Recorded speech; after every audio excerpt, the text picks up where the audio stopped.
Merhabalar. Metaverse'de ders içeriği hazırlamanın nasıl olduğunu göstereceğim size. Önce bu gördüğünüz linkteki adrese giriyoruz. Get Started dedik. Açılan sayfa Metaverse Studio sayfası.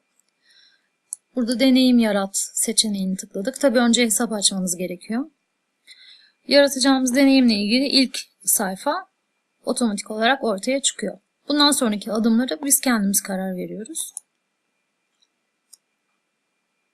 Karakter seçiyoruz oradaki görsel için. Buraya bir hoş geldin cümlesi yazalım. Merhaba. Metaverse uygulamasına hoş geldin.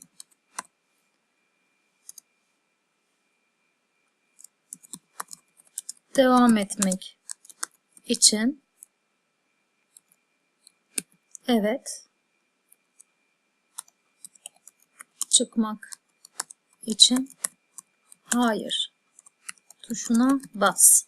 Bu şu anda gelenler aklıma, o yüzden hızlıca yazıyorum. Evet, buraya evet tuşunu ekledik. Bir tuş daha eklemek istiyorsak şuraya tıklıyoruz ve buraya hayır yazıyoruz. Düğmelerin karşılıkları. Şimdi evet tuşundan ilerlemek istiyorsak bir başka sayfaya gideceğiz doğal olarak. Evet tuşu için yeni bir sahne ekle seçeneğini tıklıyoruz. Yeni sahnede yine bir karakter sahnesi olsun. Bu evet tuşundan gidecek olan. Şöyle aşağı indirirsem daha net göreceksiniz. Bir süre sonra karışıyor çünkü. Hayır tuşundan gideceğimiz noktaysa yine bir başka sahne. Şu an 2 tane sahne ekledik.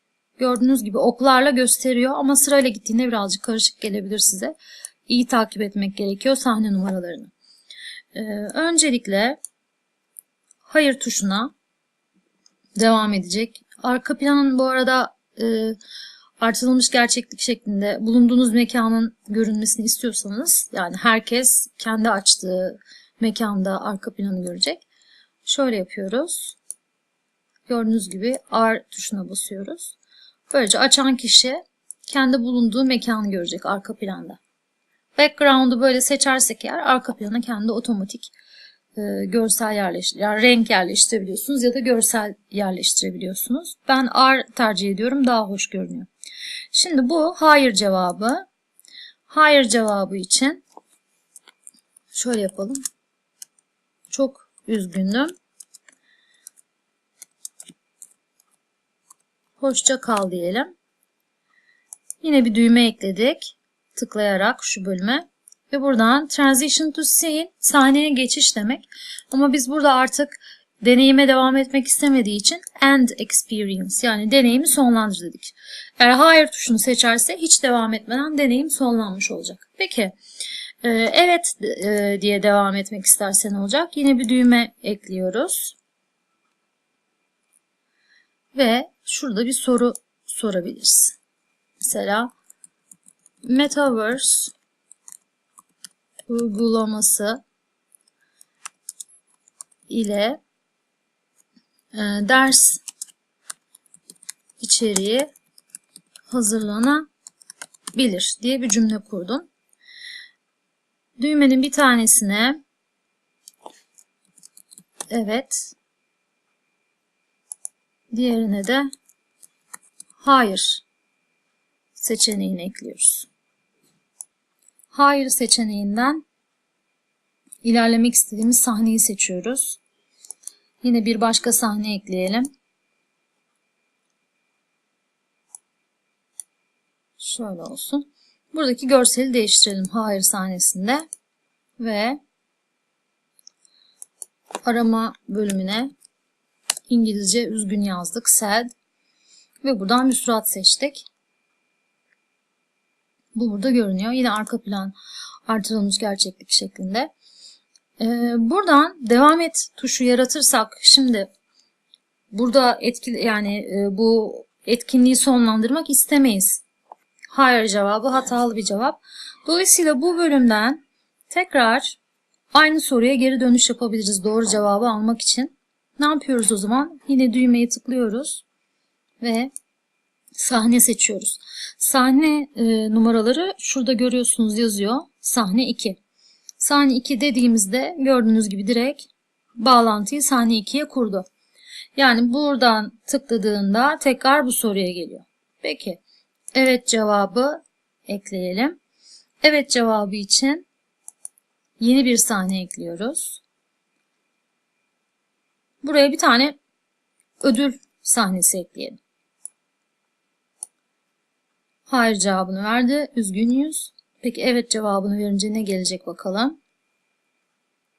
Ödüllerimizden buraya kendiniz istediğiniz ödülleri yükleyebiliyorsunuz. Kupa kullanalım burada. Ödülümüz bu olacak. Peki kupayı aldıktan sonra yine bir başka soruyla devam edelim. Tıklıyoruz. Yeni sahne diyoruz. Peki bu yeni sahnede ne olsun? Örneğin bir web sitesi verelim burada. Ya da önce bir soru ekleyelim. Ondan sonra web sitesine gidelim. Otomatik olarak en son kullandığı görseli kullanıyor genelde. Yine soru soran kişinin görselini ekleyelim. En baştan beri kullandığımız şahıs aynı olsun. Tamam. Aynı kişiyi kullanalım. Ve desin ki Metaverse uygulamasının örneklerini görmek ister misin? Şu an ders içeriği hazırlamak zor olduğu için ben basit şu an aklıma gelen şeyleri sizinle paylaşıyorum. Yine düğmeye evet, diğer düğmeye de hayır cevabını ekledik. Hayır derse deneyimi bitirebiliriz burada.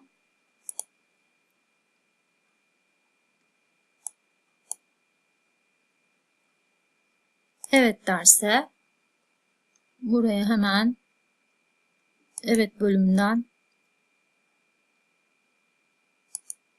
yeni bir sahne ekliyoruz. Bir web sitesine gitsin. Bu web sitesi de eğitimde mobil uygulamalar web sitesi olsun.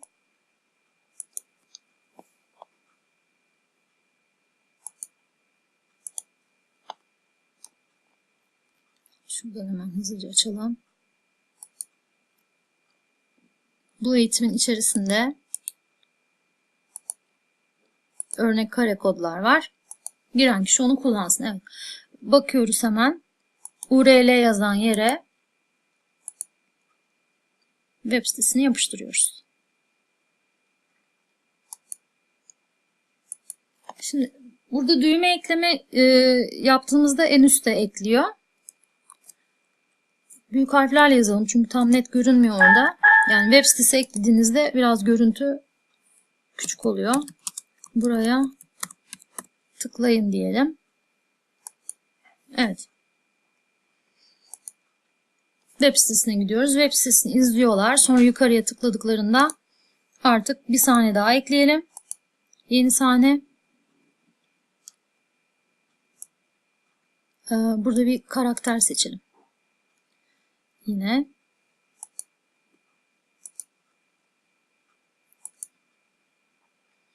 Bunu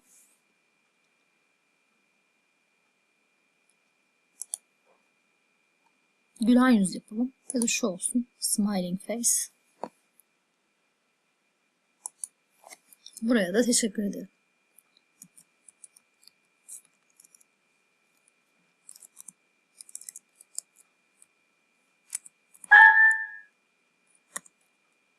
Uygulamanın sonuna geldik yazalım.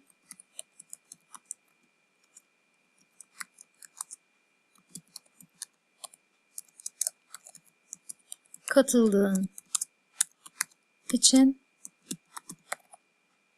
teşekkürler. Tam da görmüyorum, biraz minik oldu ekran ama tamam.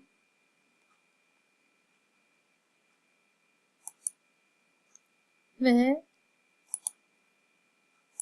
son sahnemiz olsun. Böyle sahneler şu şekilde ilerliyor. Son sahnemiz, o da ödül sahnesi olsun yine. Burada. Bu sefer madalya verelim.